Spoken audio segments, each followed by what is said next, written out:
Welcome to Real Talk in Richmond, Virginia. I'm the host, Regie Ford. I'm sitting here with Robert Sarvis, running for governor of Virginia off the Libertarian platform. Welcome, Mr. Sarvis. How are you? I'm doing well, thank you.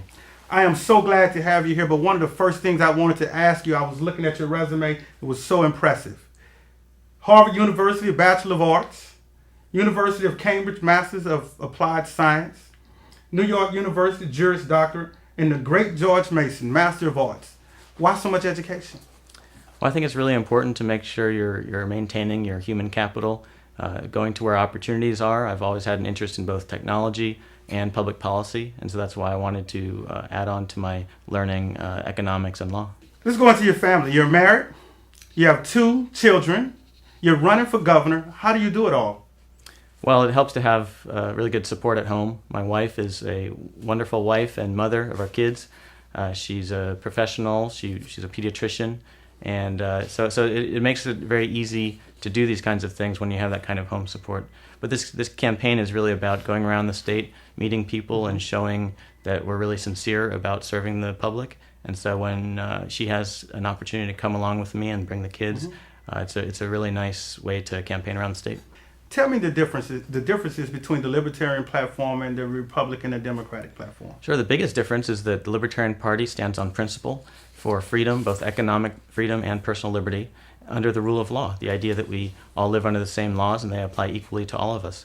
And we start with a very strong presumption that you should be able to live your life how you see fit, love whom you want, and choose how to love them, run your business as you see fit, as long as you're not engaging in force or fraud. Less regulations? Less regulations, especially where regulations are no longer serving the public interest, where they've been captured by the industries that they're supposed to be regulating. Industries oftentimes are able to use the tax and regulatory provisions to insulate themselves from competition, close off markets, and that makes us less able to grow jobs, start new businesses, and create broadly shared wealth. Public secondary education and post-secondary education. How do you feel about that here in Virginia? Well, I think it leaves a lot to be desired. I think that a lot of people come out of secondary education or high school without the job and life skills that they need. A lot of people come out of college without the job skills and life skills that they need. And so I think that what we really need to do is rethink education for the 21st century. A lot of the subsidies that we have for people end up going to subsidize a model of education that was built for the 20th century and is kind of outdated. People, by the time they're my age, I'm 37, by the time they're my age, they're likely going to have changed careers maybe a couple times. They're likely to have changed jobs several times. And so we need to make sure that our educational institutions are equipped to move them from industry to industry, always making sure that they are able to go from opportunity to opportunity. Right. What do you say to those people who talk about your youth and say that you do not have the experience? How would you answer those critics? Well, I have a lot to offer, especially when it comes to an understanding of the role of government, and especially in this new technologically rich, globally competitive economy that we have. I think my experiences as a technology entrepreneur and seeing industries rise and fall in a matter of years rather than decades actually equips me much better than the other candidates for leading in this fast-paced time. You helped start a law journal at NYU Law School. That is not easy. Tell us how you were inspired to do it. What obstacles did you face, and how did you overcome these obstacles? Well, the journal we started is called the NYU Journal of Law and Liberty. It was kind of inspired by the need for more classical liberal voices in legal scholarship. I felt that there was definitely a space at NYU for a journal like that. A lot of students would be interested in that, and it turns out they were. We named it after Hayek's Law, Legislation, and Liberty, and our first issue was dedicated to Friedrich Hayek. And he's the economist who I most respect and who most influenced my thinking early on. Okay. And you asked about the challenges we faced. It was really about convincing the faculty that there's a need for a journal like this. And once we did that, then they became very supportive. And once the journal was sort of up and moving, it was fairly easy to get the student interest. We will be right back. Do not turn that channel. Do not touch that clicker.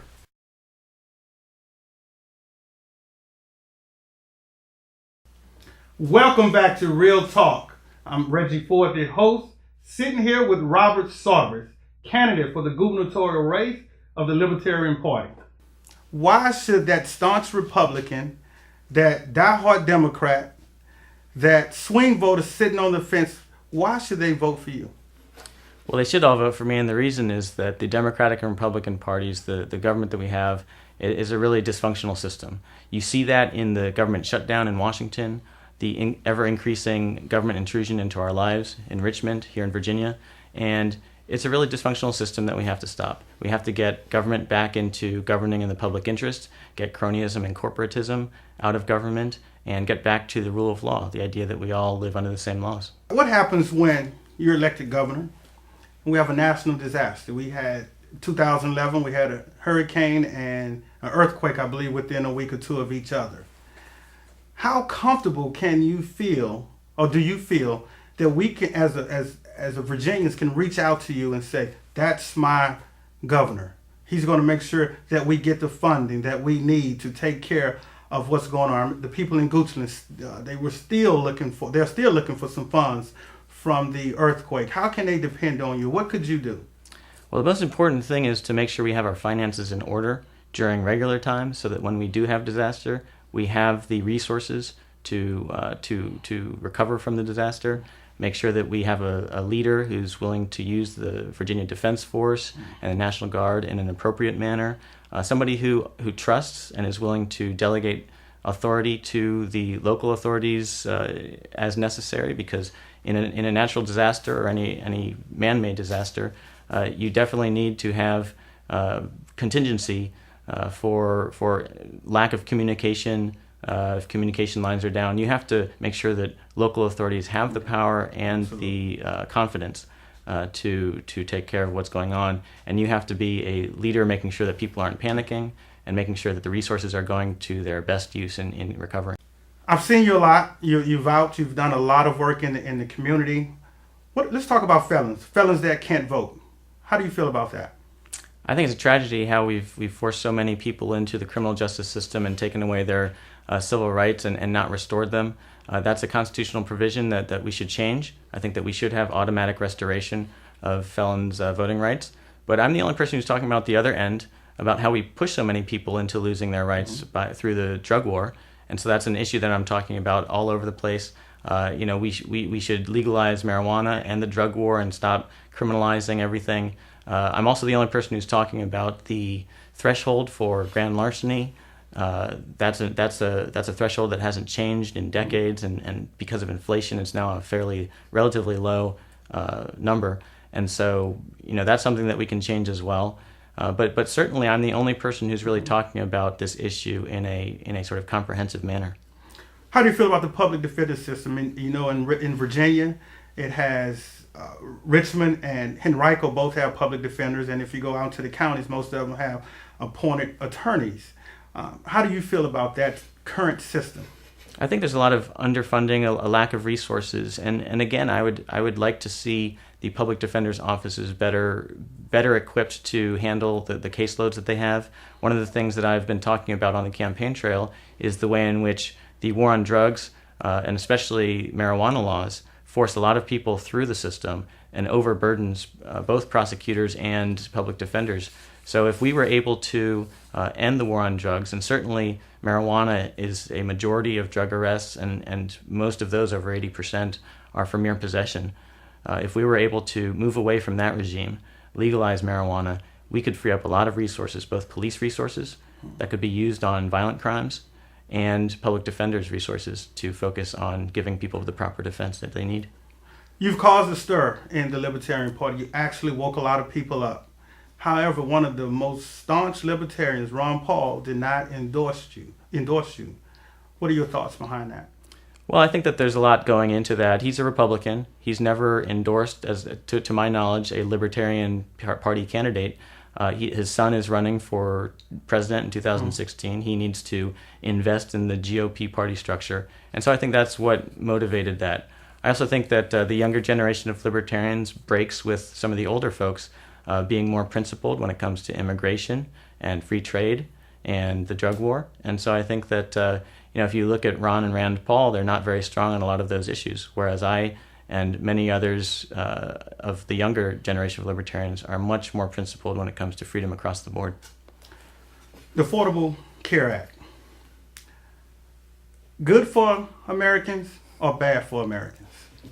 I think that it moves us farther along a road that we should not be going down, which is further federalization and further attempts to architect through central planning and government planning a healthcare system. One of the problems long before Obama became president, the Republicans and Democrats had saddled the healthcare system at the federal and state levels both with lots of regulations that have created the system that we have now, where poor folks are priced out of the market entirely, both the market for healthcare services and health insurance, where we have no price transparency. Without prices, you can't economize, and we've really restricted entry into the professions.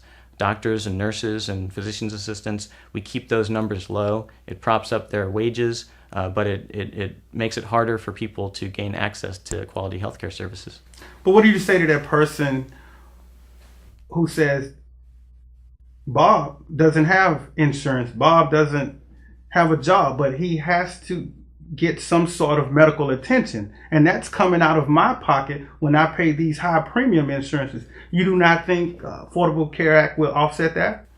I don't see how. It's not addressing the real problems that we have, which is it's channeling more people through a health insurance system that is broken, through licensing and parceling out the insurance market state by state, restricting entry, restricting which plans can be offered, mandating a lot of coverage that people don't necessarily want. That raises the cost of insurance, prices those people out of the marketplace. And again, if you're not increasing the number of healthcare professionals, then adding more subsidies is just going to drive up prices more. So that's why I've been talking about expanding the scope of authority of nurses, increasing their independent practice rights, making sure that we have more and more doctors and nurses and physicians' assistants coming into the marketplace. What does Robert Sarvis do for fun? I read a lot. I especially like reading about economics. I like watching sports. I like spending time with my kids and wife. Weekends, certainly after this election, we're going to spend a lot of time together. Good. What book are you reading right now? Well, right now I haven't been reading a lot of books. I've been reading a lot of news and policy type stuff. But I like nonfiction and history. I like some fantasy books. I like all sorts of stuff. I'm gonna ask you what they asked Sarah Palin. What newspaper are you reading now? I'll read pretty much every newspaper. I like the New York Times and the Washington Post, but I also read a lot of news online, and I'll just go where the good coverage is. So you like sports. What's your favorite sport? Football. Okay. You like baseball? I like baseball. Okay, I'm gonna ask you a baseball question. You're in the World Series. You're running to first base. The umpire calls you safe, but you know you're out. What do you do? Well, that's a difficult question. I think that the fallibility of umpires is sort of part of the game, and the rules of the game are not sort of analogous to a system of justice. So I think that in baseball and sports generally, there's sort of the code of conduct is that you just kind of put your head down. But I think that in the real world, when it's a matter of law and justice, then you always have to do the right thing. So that's I don't think that in the court system or in politics, I don't think it's ever appropriate to be silent when there's a wrong. Marcus Garvey, Maggie Walker, and Malcolm X were heroes of mine. And one of the things Malcolm X said, if you take the money out of a neighborhood, that neighborhood becomes poorer and poorer. And we see that across Richmond. Several neighborhoods are poor, and it's a pipeline to prison. They don't have the proper education. Some of them don't even have a grocery store close to them where they can go to the grocery store. There's an anomaly of things in those neighborhoods. As governor, how would you attack that problem? I think you have to go to the root of the problem, which is a lot of times we, through local government and state government, we disable communities from creating the wealth and keeping the wealth in the following sense. One of the things we do is we have zoning laws, we have land use ordinances that make it very hard to open businesses either in your home or on the corner. We have a licensing system so that if you want to become a hair braider, you have to go through cosmetology school. There was a libertarian public interest law firm that challenged that and got that overturned. We have an education system that is failing our young people, that they come out of the schools, if at all, they come out with the inability to get jobs. There are no jobs in the communities for a variety of reasons, some of which I mentioned. And so there is a total lack of wealth creation opportunities for all of these families. On top of that, we have a drug war where the enforcement is radically disparate for poor versus rich communities, black versus white. And so all of these issues are areas where the government is really undermining our poor communities. And that's something where we can actually have a lot of influence by creating a more free market, open and competitive markets where people are able to start businesses in their community. Big businesses come in and employ those people. You have grocery stores, local. You have banks and banking opportunities. A lot of poor folks are unbanked, meaning that they don't have access to the banking system because of all the regulations and fees that we've added on. And so all of these things are government-induced problems. Now, that doesn't mean that government is always the problem. Government has an important role in protecting rights. So a lot of times, if you have the proper police mentality where they're not enforcing the drug war, but they're actually keeping people safe from violent crimes, that's an important aspect of government and police protection. So there are a lot of things that we can do in the inner cities and around the state to improve our government services, protect rights, make sure people are free and educated so that they can create wealth for their own families and communities. You talked earlier about legalizing marijuana, and I really want to give you an opportunity to clarify that. I don't want people to misunderstand that and think we're talking about other illegal drugs. So when it comes to crack cocaine and heroin and all of that, it is rampant in the inner city. Mm-hmm. How would you take more police, more education? What is your stance on that? I think it's you have to take a multifaceted approach to it. One is making sure that there is economic growth and jobs so that people have opportunities. Oftentimes people without opportunities search for something else to fill their lives with, and oftentimes it's things that hurt themselves. Second, I think that we do need to move away from the criminalized mentality, the prohibitionist mentality, where we just take people who are abusing drugs and force them into the criminal justice system as opposed to a rehabilitative system. We can save a lot of resources by moving away from the criminal mentality and moving towards the rehabilitative mentality. And then the third is education. We have a generational cycle of poverty because people grow up in broken homes. We're taking young men and young women away from their families. Kids are growing up in single parent or being taken from, going into foster care.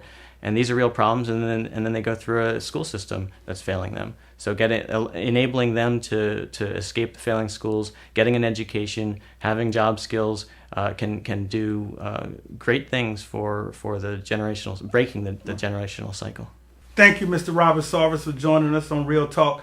Look into that camera and tell people why they should vote for Robert Sarvis. Sure. I believe that every business, regardless of size, should compete on a level playing field. That's what the rule of law is. The idea that we all live under the same laws and they apply equally to all of us. That means Virginia needs to be an open society where we welcome immigrants from all over the world, whether you're native born or from anywhere in the world, Lebanon, Virginia, or the country of Lebanon. You have a right to live free, to live your life as you see fit, to choose whom to love and how to love them, to run your business as you see fit, as long as you're not hurting other people. This is a Virginia that's open-minded and open for business. That's my vision, and I hope it's yours too. If you want to be proud of who you voted for on November 5th, then vote for Robert Sarvis, Libertarian candidate for governor of Virginia. Thank you. Mr. Sarvis, good luck on the 5th. You sold me. I hope you sold the audience. We'll be right back with more Real Talk with Regie Ford, your host.